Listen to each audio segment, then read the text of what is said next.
Seja muito bem-vindo. Está no ar o Conexão Popular, o espaço aberto à discussão de temas cotidianos aqui na TV Câmara Taubaté.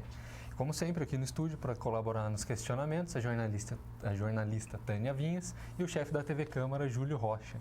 E o tema do nosso programa de hoje é cultura. E ninguém melhor para conversar desse tema do que o secretário de Turismo e Cultura, Márcio Carneiro. Tudo bem, Márcio? Tudo bem, graças a Deus. Obrigado pelo convite mais uma vez. A gente que agradece a sua presença. Seja bem-vindo aqui à TV Câmara. Muito obrigado. Márcio, a gente sabe que cultura é uma coisa muito abrangente. Às vezes o que é cultura para mim você pode não entender como cultura, assim como o Júlio pode ter um entendimento diferente, a Tânia um outro entendimento. Para você, o Márcio Carneiro, secretário de Cultura da cidade de Taubaté, o que é cultura? Cultura é a representação de um povo. Eu acredito que nós devemos tomar muito cuidado, né? Essa pergunta sua é bastante interessante justamente por isso. O que é cultura para mim não é cultura para você. Mas, no geral, a cultura ela representa a sensibilidade, a arte de um povo. Por isso é muito importante que dentro da pasta de turismo e cultura a gente trabalhe com as representatividades sem puxar sardinha para lado nenhum. Né? Hoje, uma das coisas que a gente bate direto lá é dar oportunidade desde o artista popular até o erudito. Porque entre uma linha e a outra, né, existem pontos de ligações, onde esses pontos são subdivididos no que é cultura para cada um. Então, por isso eu tenho que trabalhar no geral, né, no abrangente, para de fato trabalhar com cultura.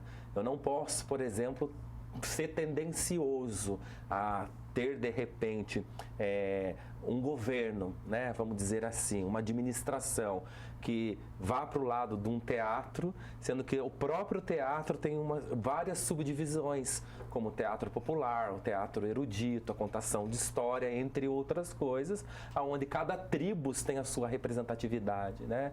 Mesma coisa na música, a questão de você dar oportunidade, e não só oportunidade, mas de mostrar mesmo o trabalho de uma cultura raiz, né? No caso, por exemplo, da viola caipira, até eu pegar uma música erudita também, nós temos segmentos onde as pessoas se encaixam. Então, eu acredito que quando a população ela se encontra representada de alguma forma, aí o município está trabalhando realmente com cultura de fato. A gente sabe que é difícil agradar gregos e troianos, Sim. É praticamente impossível. Quais foram os maiores desafios, então, que você enfrentou nessa tentativa de, pelo menos, agradar a maioria? Eu acredito que, no caso, Tânia, foi a parte técnica, não foi nem a parte subjetiva. Porque quando a gente fala de cultura, é muito subjetivo, porque é a interpretação, né, de um povo. Mas a parte técnica foi o que mais me deu dor de cabeça, eu posso dizer. Como assim? A cultura, por ela ser subjetiva, ela pode ser trabalhada em qualquer lugar, menos em poder público. Porque dentro de um poder público, ainda que seja cultura, eu tenho que trabalhar em cima de lei, não é tudo que eu posso. Então, eu acredito que você tem que ter uma visão criativa muito grande para encaixar a expectativa de um povo que não é pequena, né? A interpretação do povo, que é uma variedade imensa, dentro de um contexto político também, porque a gente está dentro de um contexto político, né? E de leis. Então, acredito que, na verdade, a maior dificuldade não foi nem de estar abrangendo tudo. Eu venho de formação artística, de uma diversidade cultural muito grande. Então, eu acho que a minha própria vida pessoal facilitou eu ter esse manejo na pasta, né? Seja como desenhista, como pintor, como dançarino e como uma pessoa que nasceu na roça e tem o conhecimento do Moçambique, o conhecimento das rezadeiras, dos violeiros caipiros. Então, essa parte, caipira, desculpa, eu não tive tanta dificuldade. A maior dificuldade foi fazer com que essas pessoas entendessem que precisa trabalhar dentro de um contexto de lei. Ou melhor, o artista precisa se profissionalizar. Porque eu vejo assim, justamente por causa dessa subjetividade de trabalho cultural e artístico, o que acontece muito é que entra prefeito com uma ideia e o secretário com uma postura, ele coloca aquela ideia, aquela postura, acabou. Não abrange, né? Muda, acabou. E aí aquele famoso ou favoritismo ou jeitinho brasileiro de que vamos lá, vamos assim. Não. Então nós trabalhamos de uma maneira onde nós tentamos profissionalizar os artistas e algumas vezes nós fomos um pouco mal interpretados com isso, né?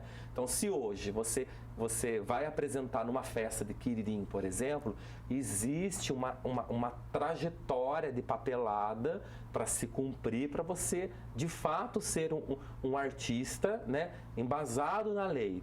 Então a maior dificuldade que eu tive foi de estar mostrando para que ainda que eu seja um violeiro lá no meio da roça, eu preciso ter esse conhecimento de lei para eu poder caminhar junto ao poder público. Acho que essa foi a maior dificuldade que eu encontrei. Secretário, o senhor não acha que há uma confusão muito grande no termo cultura? Ele é totalmente confundido com arte. E a arte, isso. Você trata cultura simplesmente como arte, é você restringir demais esse termo, que a cultura ela abrange muito mais aspectos além do artístico. E como que a secretaria, por exemplo, aqui em Taubaté tem cachorra, não é? Isso aí faz parte da cultura. E esses aspectos culturais que não têm destaque artístico, mas são daqui da cidade, da região. Como trabalhar isso daí para manter, para preservar? Eu concordo. Haja vista, recentemente até fiz uma fala aqui na tribuna, na Câmara Municipal, de um livro chamado Minotauro, de Monteiro Lobato. E lá, para quem não leu, os personagens do sítio, eles fazem uma viagem para a antiga Grécia e acontece toda a história na antiga Grécia. Num determinado momento, a Emília percebe que a água está meio que borbulhando e dali eles percebem que é uma ninfa. E ali, o que seria uma ninfa? Aí há uma discussão do Pedrinho, da Narizinho, enfim, do que seria uma ninfa. E o Pedrinho fala, a vovó diz que ninfa é a alma das coisas, né? Ninfa, e, enfim, a alma das coisas. Então tem a dríade, a não sei o que, a ninfa da água, a ninfa não sei o que, a ninfa da montanha. E aí, num determinado momento, eu acho muito legal que o Monteiro Lobato diz, né? Que quando você tem um tipo de sentimento e você faz... Esse suspirar é uma ninfa que você libertou. Por que eu estou dizendo isso? Porque a cultura, muito embora seja abrangente, o que a gente precisa entender também, que às vezes as pessoas não conseguem compreender, é que existe a arte tecnicista, né? Por exemplo, eu sou um pintor acadêmico, então eu tenho que ter conhecimento acadêmico, né? De traçado, de cor, etc., que não é um conhecimento que adquire do dia para a noite ou da noite por dia, né? E que tem essa representação da arte. Mas que muitas vezes a gente esquece também que a questão popular, né, seja num linguajar caipira, que é uma coisa que eu já até fui muito criticado pelo meu sotaque.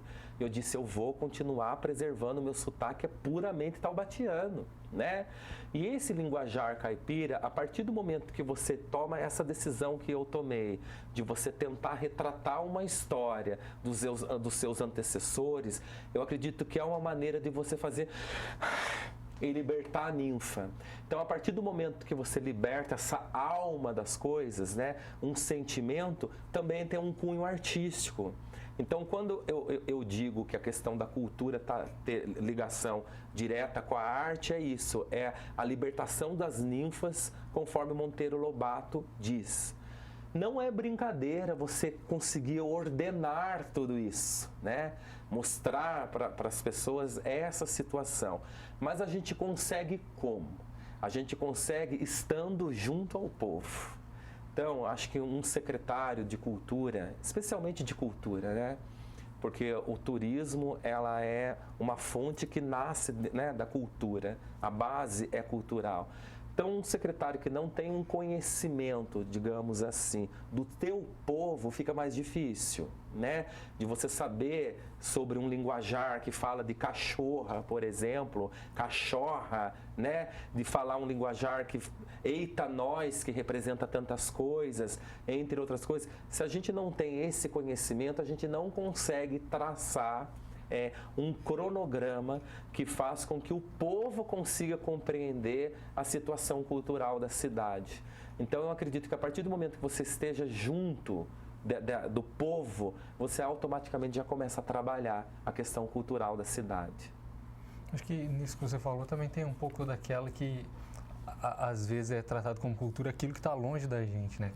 Aquele mais erudito, aquela pessoa que tem uma fala mais rebuscada, falar, essa pessoa é culta. E não tem muito a ver, né? O Paulinho Tropeiro, né, se é permitido que eu dê aqui alguns exemplos, ele também fez parte da tribuna esses dias, é um dos homens mais simples que a gente tem aqui em Taubaté. Inclusive, ele se veste de jeca, ele anda com uma espingarda torta para poder homenagear Mazzaropi. E ele tomou parte de uma fala da tribuna no dia do Mazzaropi com um sotaque taubatiano, né? Falando dentro de um contexto de simplicidade fora do comum. Ou seja, ele representou a cultura aqui em Taubaté, né? Não é uma pessoa que está, e mesmo porque não quer estar dentro do mundo acadêmico, mas é uma das pessoas que mais representa a cultura de Taubaté. Então, acho que esse pensamento é um pensamento que precisa ser mudado, né? Tipo, o cara é cultural porque ele é linguístico, nem sempre, né? É cultural porque ele tem conhecimento de arte, nem sempre. Muitas vezes, eu lembro que alguns anos atrás tinha uma senhorinha que limpava o cemitério, não sei se vocês lembram disso. E ela acabou se transformando em lenda urbana aqui em Taubaté. Era uma senhorinha, não vou me recordar o nome dela, mas eu me lembro muito que ela vestia, né, um vestidinho branco de preferência, até a turma falava que era a ciganinha, né? Cheio de colares, brincos, né? E quando você começava a conversar com ela, ela tinha ditos populares, ela até passava receita de benzeduras para as pessoas. Isso é representação cultural, né? Do Vale do Paraíba, do Brasil. É uma pessoa que, se você colocar em qualquer entrevista como essa daqui, talvez ela fale tão bem, né, em relação à cultura, do que uma pessoa erudita. É isso que as pessoas têm que entender, né? A abrangência da cultura, né? A gente tem muita coisa para conversar ainda. Cultura é um debate longo. A gente vai para um breve intervalo, daqui a pouco a gente volta com esse bate-papo. Não sai daí.